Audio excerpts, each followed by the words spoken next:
Hey everyone, I'm telling this here because I need to get it off my chest, and maybe some of you wiser folks out there can help me process it. Subscribe to the channel, like it, and write in the comments what you would do in such a situation.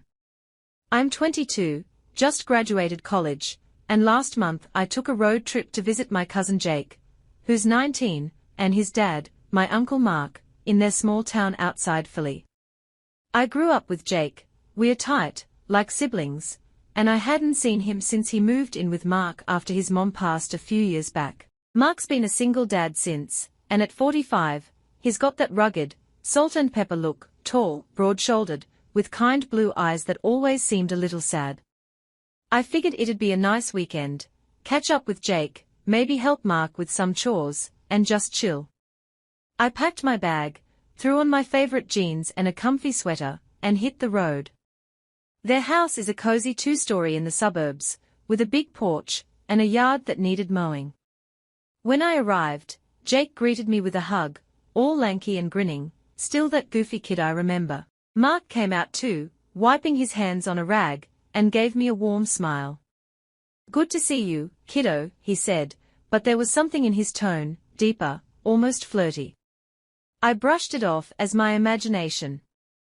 That first night, we ordered pizza, watched some old sitcoms, and laughed about family memories. But Mark kept throwing these comments my way, like how I'd grown into a real looker, or asking if I had a boyfriend with a wink. I laughed nervously, thinking he was just teasing like uncles do. Jake rolled his eyes, used to his dad's humor. The next day, I helped Mark in the garage while Jake was at a friend's. Mark joked about how I could fix his engine any day, and his hand brushed mine when he handed me a tool. My stomach did a weird flip. He's my uncle, I told myself, and he's lonely. Still, I couldn't deny he was attractive in that worn-in, dependable way. That evening, Jake mentioned he'd crash at his buddy's place, leaving me and Mark alone. I felt a strange tension, but I figured it'd be fine, just a quiet night. Little did I know, things were about to get complicated. So, there I was, alone with Uncle Mark after Jake headed out to his friends. The house felt quieter, the hum of the TV replaced by the creak of floorboards as Mark moved around. I was 22, fresh out of college, still figuring out life, and here I was in this weird situation. Mark offered me a glass of wine, saying it'd help us unwind. I hesitated, wine with my uncle, but took it, figuring it was harmless. We sat on the couch, talking about my plans post-graduation, his job at the auto shop, and how he's been coping since Jake's mom died. His voice got softer, and he leaned closer, his knee brushing mine. "You're special, you know that," he said, his blue eyes locking onto mine. I laughed it off, but my heart raced. Was he flirting? I mean, his family, but the way he looked at me, it wasn't uncle-like. He started dropping more hints, like how I'd light up a room, and how he missed having a woman around. I felt a flush creep up my neck. Part of me was flattered, he's handsome, strong, and there's this vulnerability about him that pulled at me. But another part screamed this was wrong. I excused myself to my room, needing space to breathe. That night, I couldn't sleep, tossing in the guest bed, replaying his words. Was I reading too much into it? Maybe he's just lonely, I thought, trying to rationalize. The next evening, Jake was still gone, and Mark suggested we watch a movie. He picked some cheesy rom-com, and we sat closer this time, his arm resting on the back of the couch behind me. I could smell his cologne, woodsy, warm. My mind was a mess. I liked the attention, but the guilt gnawed at me. Then came the moment that changed everything. I got up to grab water, and as I passed his room, the door was ajar. I glanced in, and froze. Mark was there, on his bed, clearly, well, you know. My breath caught, and I turned away fast, my face burning. I thought I'd bolt, but his voice stopped me. "Hey, don't be shy. Come here," he said, calm as if it were normal. My heart pounded. What would I do? Okay, folks, here's where it gets intense. If you're still with me, let me know in the comments. I need some perspective on this. So, there I was, standing outside Uncle Mark's room, my heart hammering after catching him in that private moment. I turned away, ready to run back to the guest room, but his voice stopped me cold. "Hey, don't be shy. Come here," he said, his tone low and steady, like he wasn't embarrassed at all. I stood frozen, my mind racing. He's my uncle, I kept thinking, but the way he looked at me, those blue eyes, that half smile, it pulled me in. I should have walked away, should have locked myself in my room, but something in me, maybe curiosity, or that weird attraction, kept me there. I turned back slowly, my face burning, and saw him sitting up on the bed, sheets tangled around his waist, looking at me like I was the answer to something. "It's okay," he said softly. "You're here, and I'm alone. Help me out." My stomach flipped. This was insane. I'm 22, just figuring out relationships, and here's my 45-year-old uncle asking me to, well, you get it. I should have said no, but I didn't. I stepped closer, my legs shaky, and he guided my hand.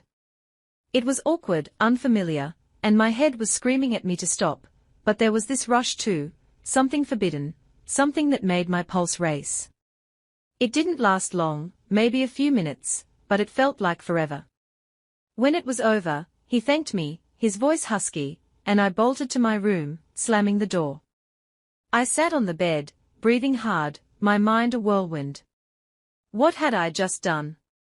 It was wrong, so wrong, but part of me, God help me, liked it. The thrill, the power, the way he looked at me like I was more than just his niece. I didn't sleep that night, staring at the ceiling, replaying it. Was I crazy? Or was he? The next morning, I avoided his eyes at breakfast, mumbling about heading home. What would happen next? So, after that night with Uncle Mark, I couldn't look at him the next morning. Breakfast was torture, pancakes and coffee on the table, Jake still at his friends, and Mark acting like nothing happened. He smiled at me over his mug, that same warm smile, and said, "Sleep okay, kiddo." I nodded, my throat tight, and mumbled about needing to get back to my apartment in the city. He offered to drive me, but I insisted on taking the bus, anything to avoid being alone with him again. The ride home was a blur, my mind replaying every second of that encounter. It was wrong, I knew it, but there was this strange satisfaction too, like I'd crossed a line and survived. Back in my place, a tiny studio near campus, I collapsed on my couch, staring at the ceiling fan. What was I thinking? His family, and I let myself get caught up in his loneliness, or maybe mine.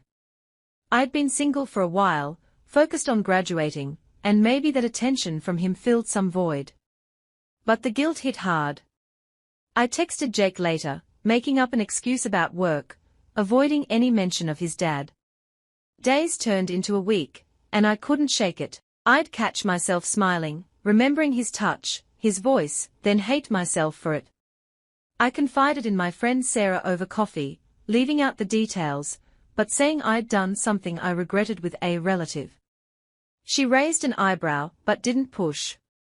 "You need to set boundaries," she said, and I nodded, knowing she was right.